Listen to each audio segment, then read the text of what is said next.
Argentina legaliza o cultivo de maconha medicinal para uso próprio e aprova imposto sobre grandes fortunas. Em dois movimentos legislativos progressistas neste mês, a Argentina legalizou o cultivo de maconha medicinal para consumo próprio e aprovou imposto sobre grandes fortunas. O governo peronista de centro-esquerda prevê arrecadar até 3 bilhões de dólares extras com o imposto. Os recursos serão aplicados nas áreas de saúde, desenvolvimento social, educação, investimentos em pequenas e médias empresas e desenvolvimento de gás natural.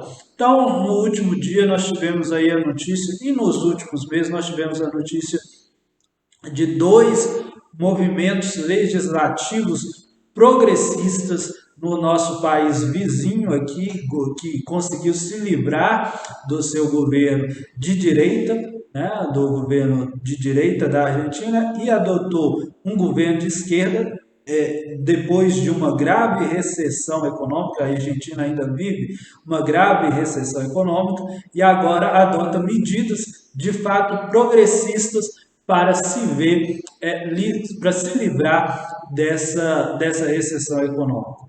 Então, duas medidas que a gente pode analisar aqui que a Argentina adotou. Primeira é uma regulamentação do cultivo pessoal de maconha para uso medicinal.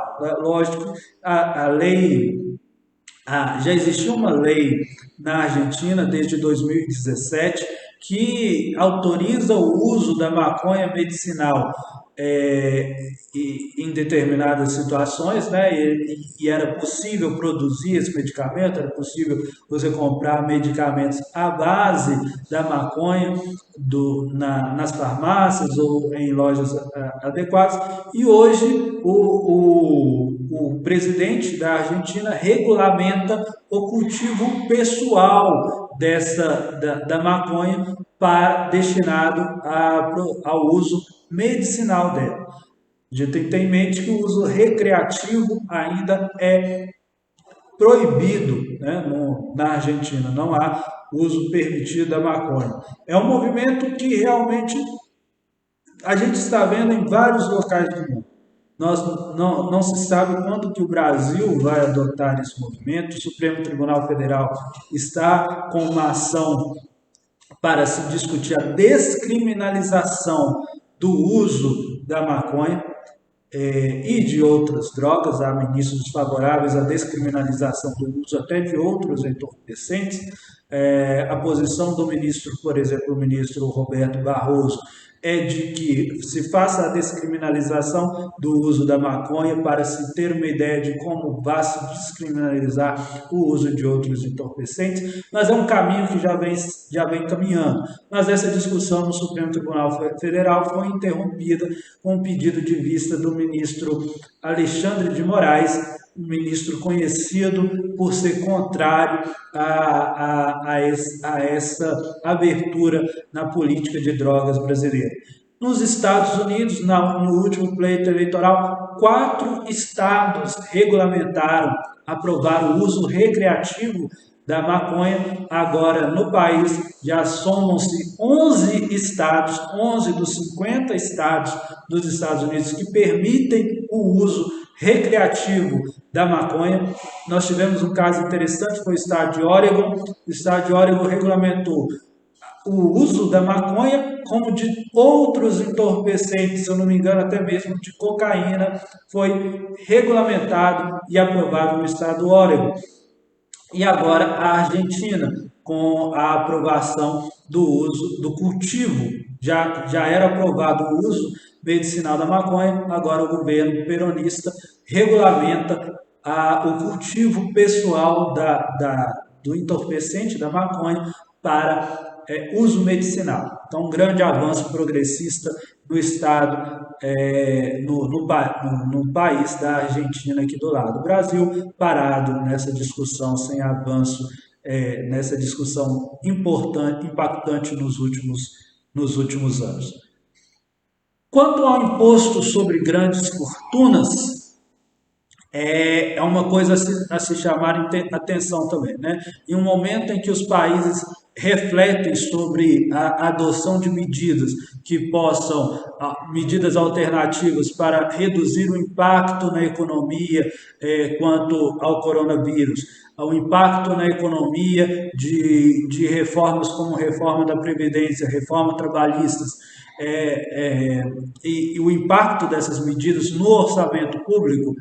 Nós temos países governados pela esquerda adotando medidas progressistas de tributação de grandes fortunas.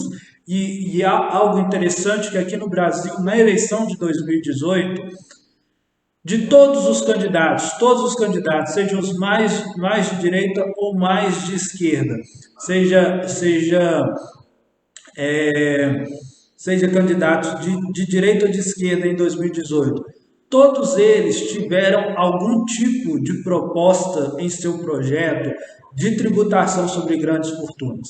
Alguns previam tributar lucros e dividendos de grandes movimentações financeiras no mercado financeiro, outros já iam realmente em tributação sobre grandes fortunas.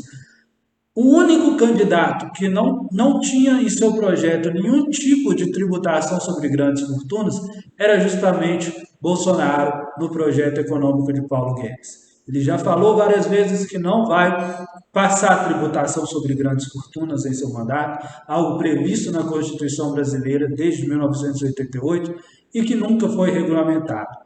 E é uma alternativa econômica muito importante para o controle econômico, o controle fiscal, o controle das contas públicas. Nós vemos o Brasil adotando as medidas chamadas de medidas de austeridade, que são justamente o contrário. Ao invés de procurar novas receitas e ao invés de procurar receitas tributárias que sejam de promoção de igualdade social, de promoção de justiça social em uma sociedade brasileira marcada pela desigualdade social, em que a pequena parcela dos mais ricos da população brasileira concentra uma riqueza que é exorbitantemente diferente da população mais pobre, as medidas adotadas pelos governos de extrema direita são de austeridade, são de controle, são de restringir as políticas de distribuição de renda, as políticas sociais, aumentar tributação, promover reformas que aumentam a tributação, que causem mais impacto econômico sobre os mais pobres, que aqui no Brasil os mais afetados sobre o nosso modelo tributário, que tributa o consumo, tributa, ao invés de tributar pesadamente a renda, opta por tributar o consumo. Então, as pessoas mais afetadas por essa tributação na cadeia consumerista, na cadeia de produção, que afeta o destinatário final do produto e do serviço, que é o consumidor, afeta justamente os mais pobres, que precisam consumir aquele produto ou serviço de forma imediata e não tem condições de, com sua renda, produzir riqueza. Então, você mantém um ciclo de pobreza no Brasil, tributando exorbitantemente a população, tributando o consumo e tributando de forma superficial a renda, né? Sem falar a enorme sonegação de imposto que existe no Brasil, né? Também defendido em vários discursos passados pelo nosso presidente, que já afirmou né, momentos muito passados, mas que ainda nunca veio a público afirmar que mudou de ideia, que só nega imposto e que defende a sonegação tributária. Então, o Brasil tem esse problema. O que nós temos é que outros países governados por governos mais progressistas adotam justamente uma tributação sobre renda ao invés de tributação sobre consumo e principalmente tributação sobre grandes fortunas, tributação mais pesada sobre aqueles que ganham mais do que sobre aqueles que ganham menos. E aí vamos dar uma olhada no que a lei aprovada na Argentina estabelece para a gente ver como que isso vai funcionar. O imposto incidirá sobre aqueles que tenham declarado bens acima de 200 milhões de pesos, que dá ao redor de 2,35 milhões de dólares, que corresponde a uma pequena parcela muito rica da população. A reportagem da BBC Brasil trouxe que é entre 9 mil e 14 mil pessoas que serão afetadas por essa tributação sobre grandes fortunas. Então, quando se pensa em tributação sobre grandes fortunas, não é aumentar imposto sobre a grande parcela da população, é aumentar imposto sobre uma pequena parcela da população que tem uma renda muito grande. A gente veja pessoas com uma renda de mais de 2,35 milhões de dólares. Essas vão ser as pessoas afetadas pela tributação sobre grandes fortunas. Então, aquela pessoa da classe média que acha que a tributação sobre grandes fortunas vai afetar o seu patrimônio, que ganha ali entre 2 mil e 10 mil reais, pode ficar tranquila, porque quando se fala em tributação sobre grandes fortunas, são pessoas que têm patrimônio na ordem dos milhões, nos milhões de dólares, né? Nem de reais ou de pesos, na ordem dos milhões de dólares. Não é o cidadão médio ou a pessoa média. Isso sim é justiça social de distribuição de renda.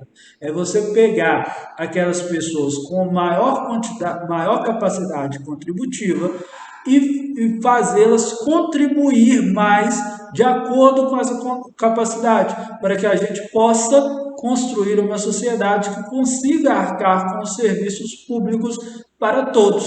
Então, aquelas pessoas que têm condições de contribuem mais para que você possa arcar com os serviços públicos. Não é uma política de você sucatear o serviço público e falar o Estado não tem condições de manter e simplesmente privatizar o serviço público. O que a gente tem que pensar são formas de realmente conseguir sustentar esse serviço público. Que uma dessas formas é obter a arrecadação de renda sobre as pessoas que têm na sociedade que tem condições de pagar. E veja que não vão ser o grosso da sociedade que vai ser afetado sobre esse novo imposto sobre grandes fortunas. Nós estamos falando de afetar ao redor de 9 a 14 mil pessoas que tem um patrimônio da ordem de 2 milhões de dólares. Então, não é um tributo que vai aumentar o impacto tributário sobre a classe média.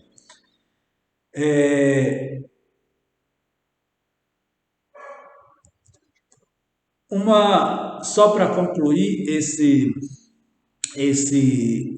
tema, a oposição, né, os deputados de direita, eles vão argumentar que essa tributação vai inviabilizar os grandes empresários ou fazer com que os grandes empresários retirem o investimento ou não invistam na Argentina. É o mesmo argumento que, se você pensar aqui no Brasil, vai ser enfrentado pela direita, vai ser colocado pela direita para enfrentar uma tentativa de tributação sobre grandes fortunas.